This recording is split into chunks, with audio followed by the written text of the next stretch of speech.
Nossa prova, demos um grande passo no sentido da conclusão do analisador sintático. Podemos até dizer que na prova concluímos o nosso analisador sintático. Porém, os gabaritos sintáticos, as árvores sintáticas, na prova eram apresentados na forma de array. E pensando bem, hoje em dia, em termos práticos, não se armazena dados em arrays. Então, na semana passada, eu peguei os gabaritos sintáticos de todas as sentenças válidas da nossa linguagem e armazenei em banco de dados. Aliás, nesse momento, a tabela gabaritos ela ficou muito semelhante com aquilo que víamos nas aulas do Luiz Antônio, uma vez que os gabaritos foram armazenados na forma de listas duplamente encadeadas. E aí eu pedi para você voltar ao exercício que havia sido feito na prova e adaptá-lo para trabalhar com os gabaritos sintáticos não em arrays, mas sim em banco de dados. Pois bem, meu amigo, eu tenho uma boa notícia para te dar. Se você conseguiu concluir a tarefa, a atividade dessa semana, você também concluiu o nosso analisador sintático. Portanto, o segundo módulo do nosso compilador está pronto, o analisador sintático, que se soma ao já feito analisador léxico. Antes de partirmos para a nova fase, o analisador semântico, vamos dar uma conferida no que temos até então. Vamos dar uma conferida na solução final do nosso analisador sintático.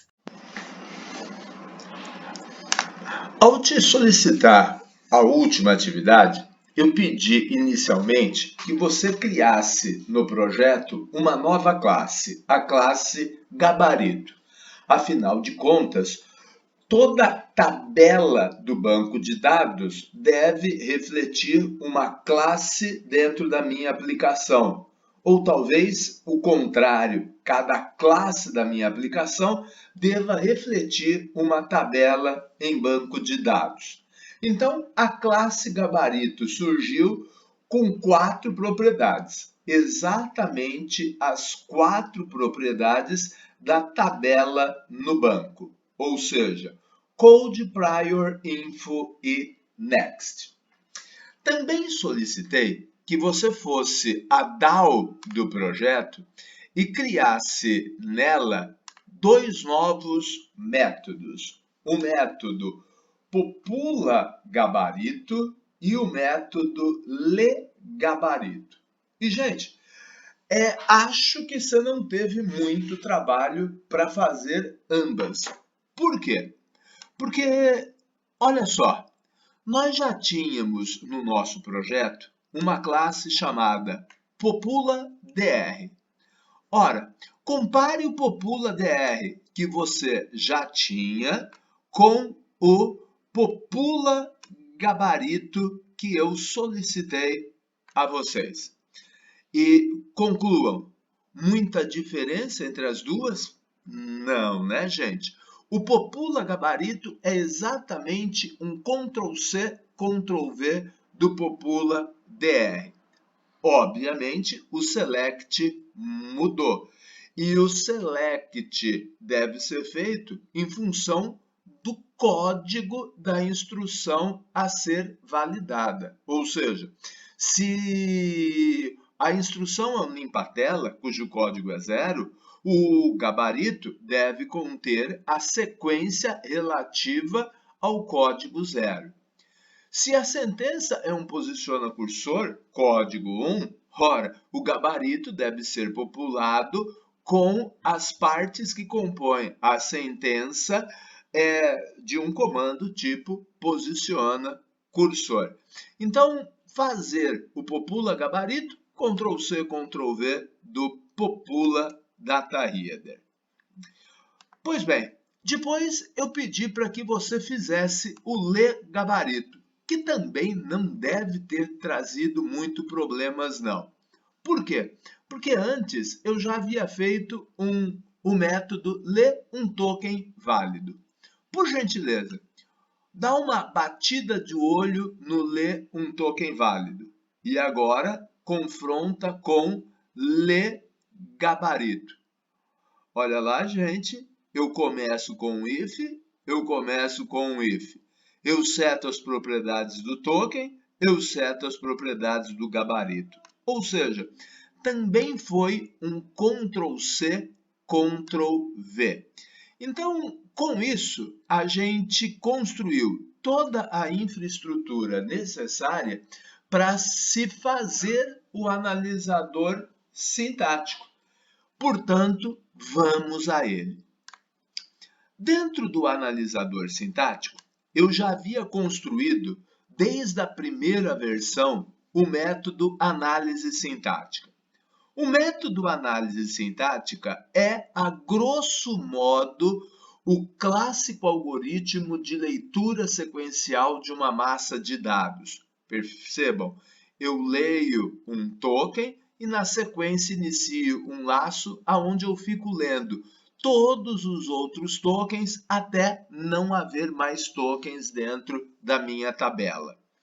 E no meio dessa leitura, o que eu faço? Ora, eu vou validar a sequência. Então, eu aqui dentro leio o início da sentença e no valida sequência eu vou validá-la. Então, no método análise sintática, a gente concentrou pouquíssimos esforços. Na verdade, o trabalho intelectual do TP desta semana se concentrou na reestruturação do método valida sequência, que também não é nada demais. É pura e simplesmente a comparação de token a token com o gabarito que temos. Então, percebam que a cada passagem pelo meu laço, eu leio um gabarito e leio o token. Leio o gabarito e leio um token. Leio o gabarito, leio um token. E a cada leitura, olha aqui o if, eu verifico se o token lido é diferente do gabarito. Porque se for diferente, significa que eu tenho um erro sintático. Meus amigos, este era o TP dessa semana. Ou seja, acredito que vocês não tenham tido maior dificuldade para fazê-lo. Bem, a montagem do código que eu acabei de apresentar não me representou grande desafio. Por quê? Porque eu reaproveitei muito daquilo que já havia dentro do próprio código. Então, a tarefa intelectual se concentrou no valida sequência. E também não é um método tão complexo assim.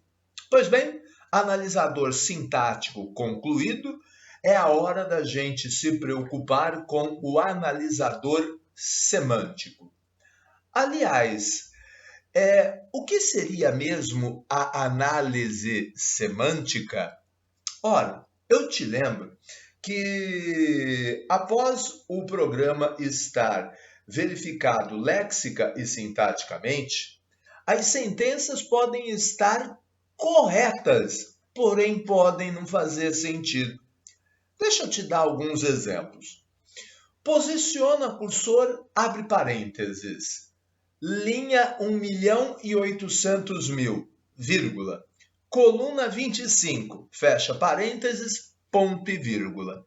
Gente, léxica e sintaticamente, essa sentença está correta. Agora, algum monitor de vídeo tem a linha 1.800.000? Não, não tem. Então, não faz sentido esse número para a identificação da linha.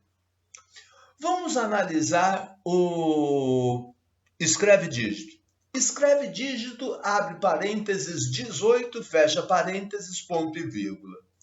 Mais uma vez, léxica e sintaticamente, a sentença está correta. Porém, 18 é um dígito? Não, 18 são 2 dígitos. Então não faz sentido o escreve dígito receber 18. Ele espera um número, sim, mas um número de um dígito, um número entre 0 e 9. Então, esta sentença contém um erro semântico. Então, a partir da aula de hoje, a gente vai se concentrar na construção do nosso analisador semântico. Aliás, esse analisador semântico é o último módulo da fase de verificação de erros. Quando o analisador semântico estiver concluído, eu posso afirmar que o meu código-fonte está correto. Aí é a hora de traduzi-lo para a linguagem de máquina. Então, na verdade, o analisador semântico é o módulo que antecede o grande objetivo de um compilador, que é transcrever o código de linguagem de alto nível para código em baixo nível. Então, meus amigos, além de verificar a análise semântica de cada uma das sentenças, nós também vamos começar agora a preparar os dados para a próxima fase. E o que eu estou querendo te dizer com isso? Gente, os delimitadores foram muito úteis para nós até o presente momento. Os delimitadores, eles nos permitiram identificar cada um dos tokens. Os delimitadores me permitiram separar palavra reservada de número. Porque a função do abre parênteses no posiciona cursor é justamente identificar, olha, a palavra reservada termina aqui. Depois virá um número da linha. Então, os delimitadores tiveram uma utilidade muito grande. Agora, na hora de converter para a linguagem de máquina, os delimitadores vão nos ser importantes? Não mais nos serão importantes. Aliás, os delimitadores, eles serão, nesse momento, lixo. Então, nessa fase de análise semântica, a gente vai fazer análise semântica das nossas sentenças e, ao mesmo tempo, dar uma enxugada nestas. Então, agora, eu gostaria que você abrisse o PowerPoint que acompanha a aula de hoje e verificasse o que eu lá coloco com a atenção, porque, inclusive, é lá que eu defino a nossa atividade, o que eu espero de vocês essa semana. Aliás, o conteúdo, a atividade dessa semana deve te dar menos trabalho do que te deu a da semana passada. Deve ser algo bem tranquilo.